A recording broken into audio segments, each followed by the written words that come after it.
कल 5 अगस्त को हुकूमत पाकिस्तान और वजीर आज़म पाकिस्तान इमरान खान ने फैसला किया है कि सारे पाकिस्तान में यौम इस्तिसाल कश्मीर मनाया जाएगा।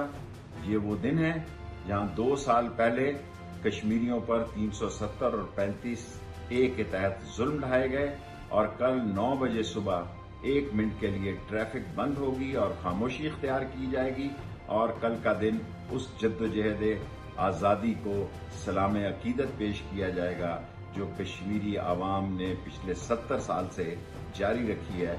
कल सारी कौम यौम इस्तिसाल कश्मीर मनाए। YouTube पर गुगली टीवी देखने के लिए youtube.com की सर्च बार में गुगली टीवी टाइप करें। गुगली टीवी के पेज पर सुर्ख रंग के सब्सक्रिप्शन वाले बटन पर क्लिक करना ना भूलिए। YouTube पर अपलोड होने वाली वीडियो से बाखबर रहने के लिए बेल आइकॉन पर क्लिक कीजिए। आपको हर नई आने वाली वीडियो के बारे में नोटिफिकेशन मौसूल हो जाएगा।